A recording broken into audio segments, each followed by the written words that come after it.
Focus on news developments from the Great Lakes now, and Felix Tshisekedi is the Democratic Republic of Congo's new president-elect. He was named winner of the historic presidential elections. He is set to take over from Joseph Kabila, who's been in power for the past 18 years. But runner-up Martin Fayulu is not happy. He's described the result as an electoral coup.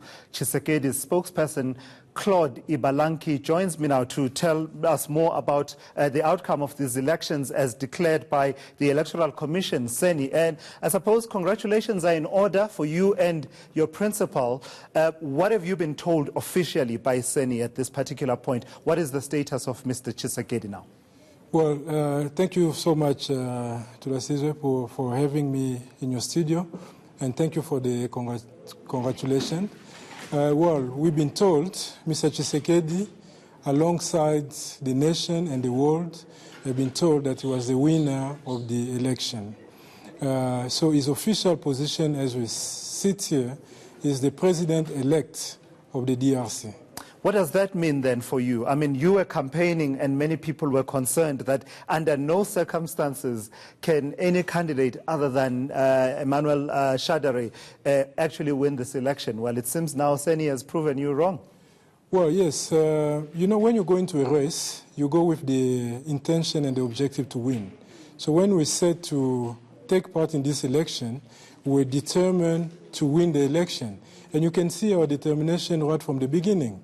You know, we didn't give up when the election was postponed, when there was fire in the warehouse. There were so many hurdles along the way, but we stood firm. Because we knew if we go into election, we're going to win. So we're not quite surprised. However, we appreciate the calmness upon which the transfer of power will take place. This is the first time that the DRC will have a peaceful transfer of power from one president to the other. Have you been guaranteed that by the current government of President Joseph Kabila that it will be peaceful and a smooth handover of power? Yes, President Kabila has personally guaranteed that. And I take this opportunity on behalf of President-elect Felix Tshisekedi to thank President Kabila. This is a very big gesture. It shows a statesmanship. And we really appreciate it. You know, we're expecting the transfer to be full of better, but we're quite surprised. But Martin Fayulu is not accepting it. He basically says, where did Mr. Tshisekedi get 7 million votes? This is the second, highest ranking candidate in as far as the votes are concerned. According to the results, he got 6 million votes. He's basically disputing the outcome. Well, CENI said we got 7 million. In our own compilation, we had more than 7 million. We had 8 million plus. But we accept the results. So, and Mr. Fayulu is entitled to contest the result. There's a legal process that he can take forward. And the Constitutional Court will give the final ruling. And then once the final ruling is given, everybody should accept. We don't want to have any bad loser. We don't want to be in a situation where we plunge back the country into instability. So we want to unite everybody and move forward.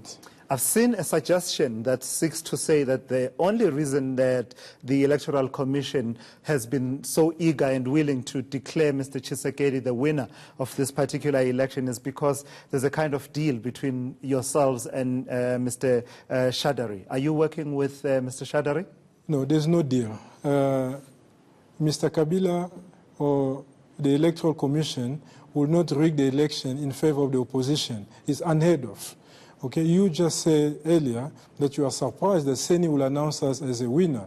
So first we are happy that the winner is an opposition party or an opposition coalition. Okay, so a deal, no, but we've been in talk, we've been in discussion, and that is normal because it's the first time you'll have a transfer of power. So we've been discussing with President Kabila and his people, how do we make a smooth transition?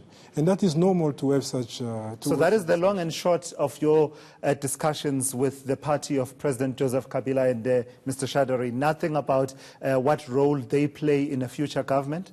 No, not at all. But there's nothing wrong also discussing what role they may play. You remember in the early 90s, CODESA 1, CODESA 2, the ANC was discussing with the National Party government, and there was some agreement. In 1994, we saw President de Klerk, who did not win the election, become a second deputy president. So there's nothing wrong if that happened. For the sake of unity, for the sake of stability in the country, we are willing to work with them. Is it a possibility? Are we looking at the prospect of a possible government of national unity in the DRC in the coming period? Yes, it's very possible. In How fact, inclusive would it be? It's going to be very inclusive. Mm-hmm. It's going to be extremely inclusive. The president already started consulting. He's opened up his arm to say whoever wants to come should make themselves available. It's going to be as open as possible, but we also appreciate that some people may want to play the role of opposition, and nothing wrong with it. We need a strong opposition so we can have checks and balances. We've been in opposition for 36 years. We've been in struggle for 36 years, and our day has come. We've won the ballot. What do you say to the skeptics that include the Catholic Church who have said that, they know who the winner is, and they said this some days ago already, and we're calling on Seni to actually announce the results and not try and manipulate the results? I've read somewhere that France is also doubting these particular elections, and even the former colonial power, Belgium, is not really convinced. Well, let's talk about the bishops, the Catholics. Nowhere have they made a statement to say who the person is. They said they knew the winner, and they did not name the winner. So any name that put forward is pure speculation. Regarding France and Belgium, we're not going to comment on that at the moment for the sake of our bilateral relation. We're going to take up the discussion with them through the proper diplomatic channels. And the security situation, I imagine, must be something that concerns you as well, because, it's one thing for Mr. Kabila and Mr. Shadari to, be magnanimous and basically congratulate you and be willing to facilitate a transition with you. But I need not remind you of the difficult and fraught security situation in the DRC, certainly over the last 18 years, where it doesn't take much for a militant group to basically form and cause destabilization. As we speak, 3 cities did not vote, one of which, of course, attributed to ethnic tensions. Yes, no, you're right. That's why the priority of President Tshisekedi, the priority number 1, is the peace and stability in the country. We're going to work very hard to re-establish peace and stability in the eastern part of the Congo primarily, and then in the central part, in the Grand Kasai region, and then in the remaining part of the country. Because without that peace and stability, the Congo will never take off. That's why we're talking of a government of national unity. That's why we're talking of a reconciliation. We want to go into a process of nation building. The Congolese need to reconcile among themselves, with themselves.